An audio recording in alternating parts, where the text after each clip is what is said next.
Geometric observations of the scalar product. To start off, let's quickly recap what we've already learned. In our previous lesson, we defined the scalar product, which you might also hear called the dot product, of two non-zero vectors, vector A and vector B, using a specific formula.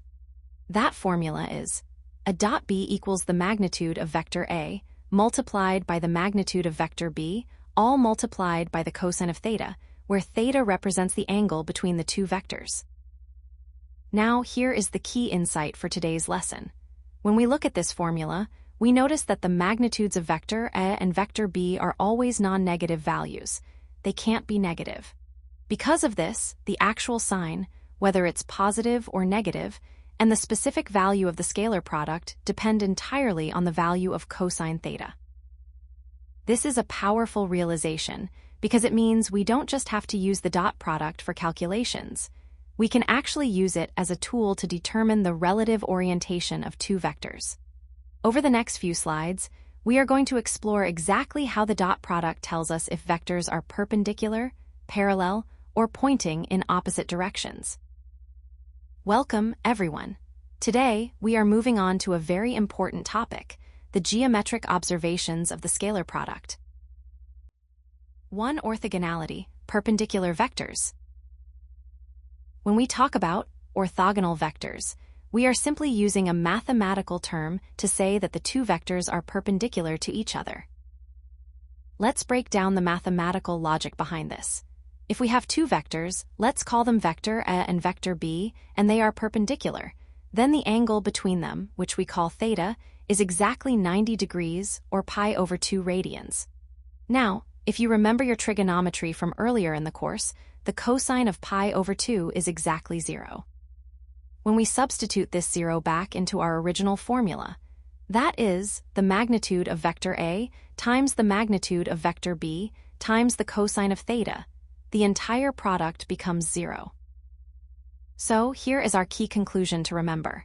Two non-zero vectors, A and B, are perpendicular, which we write as it is perpendicular to B if and only if their scalar product equals 0.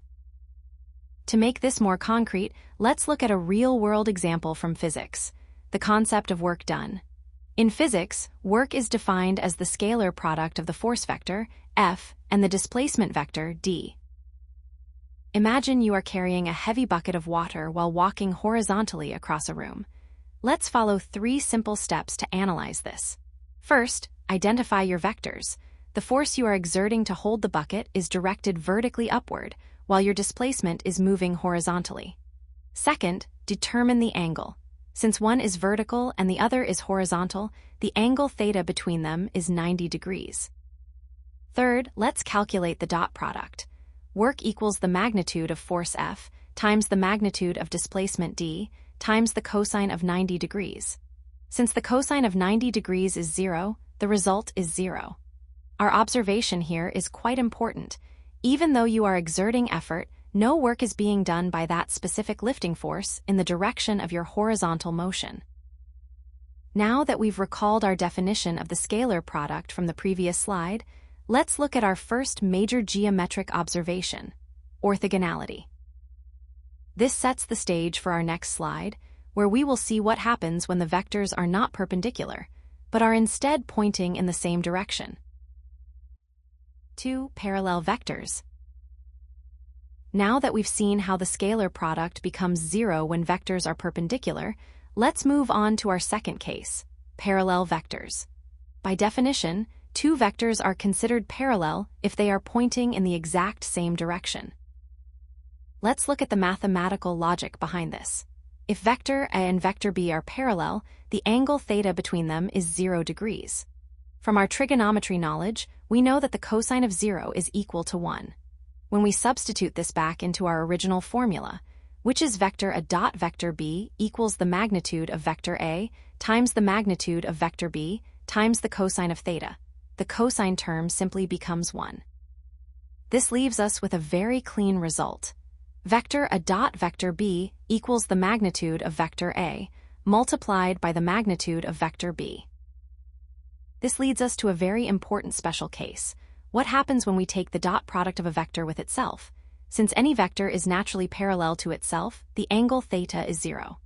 Following the same steps, vector a dot vector a equals the magnitude of vector a times the magnitude of vector a times the cosine of 0. Since cosine of 0 is 1, we are left with the magnitude of vector a squared. This is a very useful property to remember for later calculations. To make this more concrete, let's look at a real-world example involving maximum efficiency. Imagine you are trying to push a stalled car. To move that car forward as efficiently as possible, you wouldn't push at an angle. You would push in the exact same direction that the car is moving. Let's break this down into steps. First, identify your vectors. The force vector F is applied in the same direction as the displacement vector d second. Because they are in the same direction, the angle theta is 0 degrees. Third, when we calculate the dot product, force dot displacement, we get the magnitude of force times the magnitude of displacement times the cosine of 0 degrees. This simplifies to just the magnitude of force times the magnitude of displacement. The key observation here is that when the vectors are parallel, the scalar product reaches its maximum possible positive value. This is the opposite of what we will see in the next slide, where we'll discuss what happens when vectors point in completely opposite directions. 3. Antiparallel vectors. Now that we have explored what happens when vectors are perpendicular and when they are parallel, let's look at the third and final case, antiparallel vectors. By definition, two vectors are considered antiparallel if they point in exactly opposite directions. Let's break down the mathematical logic behind this. If we have vector A and vector B and they are antiparallel, the angle theta between them is 180 degrees, which is the same as pi radians. From our trigonometry knowledge, we know that the cosine of pi equals -1. When we substitute this back into our original scalar product formula, we get vector A dot vector B equals the magnitude of vector A multiplied by the magnitude of vector B multiplied by -1. This simplifies to negative magnitude of vector A times the magnitude of vector B. Notice how the result is now a negative value, which is the opposite of the maximum positive value we saw in the parallel case. To make this more concrete, let's look at a real-world example involving friction. Imagine a block sliding across a floor. We have a displacement vector, let's call it d, which represents the direction of motion. However, there is a friction force, let's call it F, acting on the block. Let's follow our three-step process. First, identify the vectors. The displacement vector d is moving forward, while the friction force vector F is acting backward. Second, determine the angle. Since they are pointing in opposite directions, the magnitude theta is 180 degrees. Third, let's calculate the dot product. Vector F dot vector d equals the magnitude of vector F times the magnitude of vector d times the cosine of 180 degrees. This gives us a final result of negative magnitude of vector F times the magnitude of vector d. The key observation here is that the negative result is mathematically significant. It tells us that the friction force is actively opposing the direction of motion.